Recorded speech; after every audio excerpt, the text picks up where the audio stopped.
Actually, I was qualified as a facilitator in the 7 Habits of Highly Effective People. And the first habit is the most important. It's called be proactive. And what that means is this: you constantly hear, look at the division you see in the conservative movement. It's always somebody saying, I can't unite with them because of what they did, because of what they're doing, what they did in Mississippi, what they're doing, or these Tea Partiers, they won't listen no matter what. And it's constantly, it's the language of I can't, I can't, I can't. And why? Always based on what somebody else, some external force is doing to you.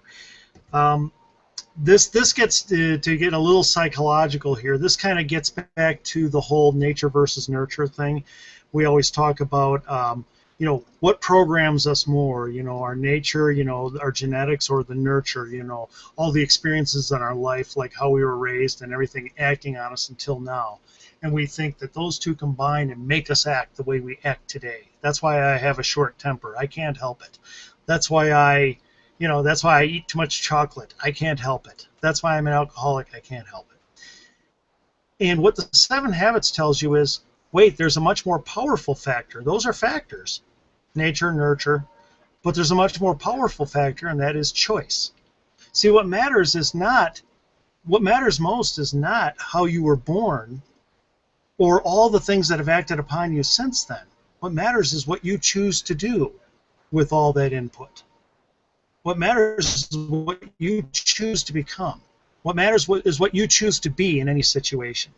So the first, you see, when we're not proactive, we're reactive. We're controlled by the circumstances. Whatever happens, we just react. We let it control us.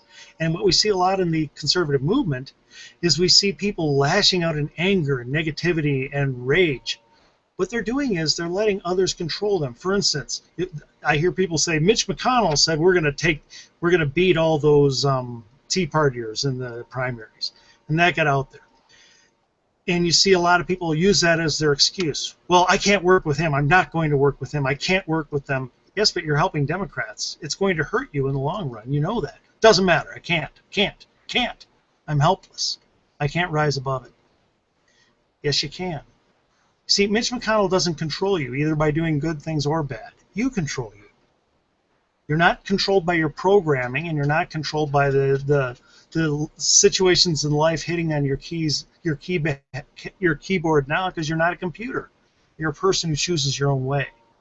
That's be proactive.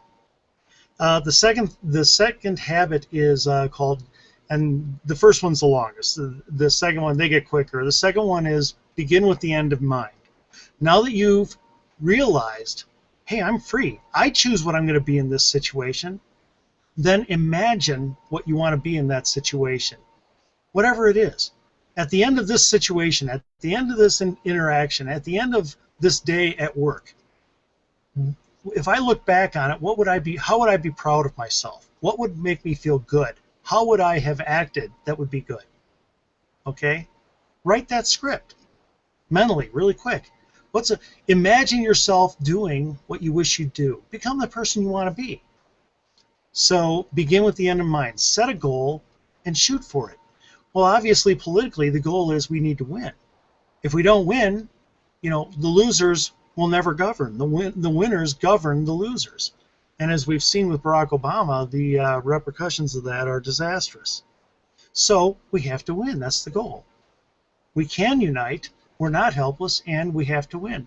The third habit is organizing that. Okay, so first you set your goals. Then it's called put first things first. That's the third habit. First one's be proactive. Second one, begin with the end in mind. And the third one is put first things first. Okay, now that you know the goal, what are the big steps that you have to take?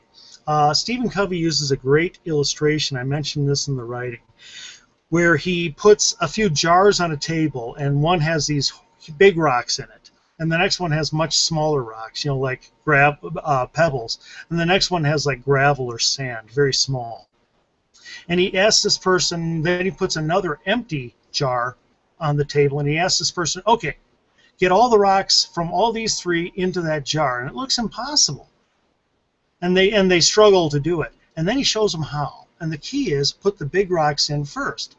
Then you put in the much smaller rocks, and they sift down around the big rocks. You just shake the thing and it goes down. And finally, you put the sand on top, and when you shake it all down, everything fits in.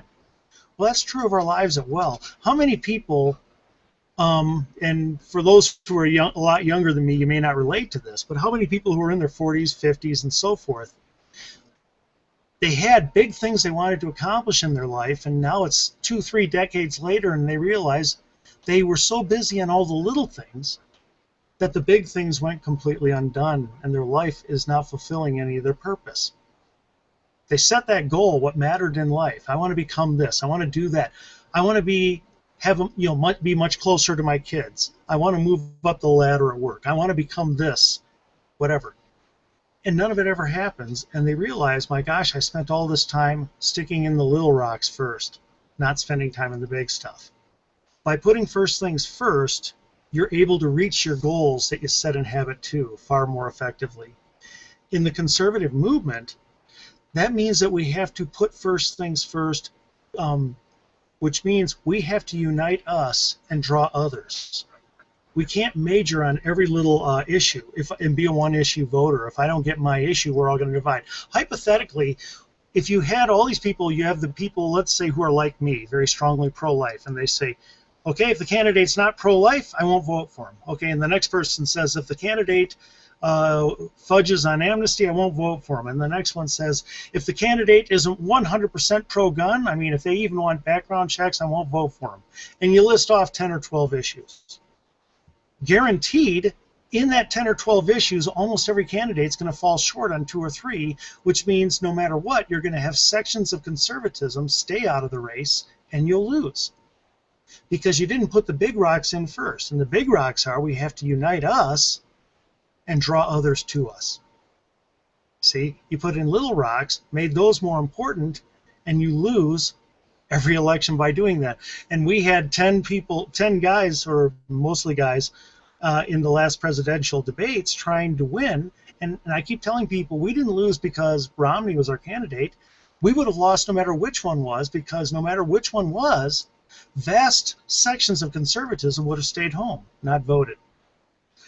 That was basically the first article, was those 3 habits. The second article, those 3 habits unleash you as an individual. Be proactive, begin with the end in mind, put first things first. The second 3 habits unleash us as in our relationships. So habit 4 is think win-win. There are 2 controlling ways you can think, and that's think win-lose, where I win and you lose. I want to win in this interaction. Or I lose, you win. That's victimhood. And as we all know, a lot of people try to control their settings through victimhood. Think win-win is much tougher than that. What think win-win is says, hey, I'm proactive. I'm not beaten. I'm not controlled. Okay? I will not settle for less than a win for both of us. And I believe that can happen. Now, to make that happen, you got to go to habit 5, which is seek first to understand, then to be understood. And in that habit, obviously, it's pretty self-explanatory. Always seek first to understand people, then to be understood by them. And I tell a story about how I do that at work. People know me a lot at work by the fact that I can bring down situations and make people feel happy very quickly. And the reason is I listen to them and I hear them. And here's the key. When I hear their point of view, even if they're a very angry customer, maybe even a drunk, I seek first to understand where they're coming from. I look at them and basically say, and I try to restate back to them what they're saying better than they can say it themselves. I try to state their side better than they can. Now, what if we did that in conservatism? You know, Tea Party and establishment are arguing. What if they had to first start? Okay, you guys, you two can argue, but first I'm going to require you to try to state the opposition's viewpoint for them better than they can say it themselves. You'd be amazed. Just putting yourself in the position of having to try to state it better for them than they can completely changes your perspective. And by the way, most importantly, it makes them feel understood. It makes them feel heard. It's called, Dr. Covey calls it giving emotional air. They act like they can suddenly breathe. I've thrown out drunks, angry drunks, who thanked me for my kindness and the respect I showed them many times. Okay, at the casino, I've done that. Why? Because they'll tell me why they're furious, and I'll say, well, sure, you think this and this is, yeah, yeah, yeah, and before you know it, they're, yeah, yeah, yeah, and, and they're relating. So that's habit 5. And the 6th habit is called synergize. And what that is this. Most people look at when 2 people work together, they feel, well, the efforts of one person plus the efforts of another person will equal the production of 2 people. That's how we see it. That's a very limited way. By the way, that's a socialist way of looking at it. Notice that it's a closed system. Or they may grudgingly say, well, you're just compromising. 1 plus 1 equals 1.5. It's midway. Synergy means 1 plus 1 equals 3, 7, 20, 10,000. It means that because it means that our differences actually make us stronger. You see, when we are opposed to one another, our differences are a weakness. They represent division. When we are united, our differences represent diversity, a good kind, and it totally changes our outreach. JD and I have very different beliefs. JD and I can reach completely different people. All right, Common Core, that's funny. JD and I can reach completely different people. Because of JD, a whole new group of thousands of people are reachable for me, and vice versa, because of our interaction, because we work together as a team. Rather than be divided, we're diverse. Does that make sense? So those are the first 6 habits. And finally, the 7th habit is called sharpening the saw. And all that means is this. Those first 6 habits, that you don't just do them once. You do them over and over and over. You turn them all into habits. And just like bad habits like alcoholism or maybe snapping at people, maybe you've got a short fuse, a temper. Remember, we always feel helpless in these things. You're not. You're never helpless. Never. Never allow the weaknesses of others to provoke you. Never allow the weaknesses of others to control you. You control you. Envision a better way that you would respond in that situation that has always controlled you, that has always set you off in the past. And then act that way. Create a new pattern. Create a new habit in that situation. You control the situation. And before you know it, that person who always got to you doesn't. And you can get to them by listening to them and seeking first and stating their point for them and shocking them by giving them emotional air.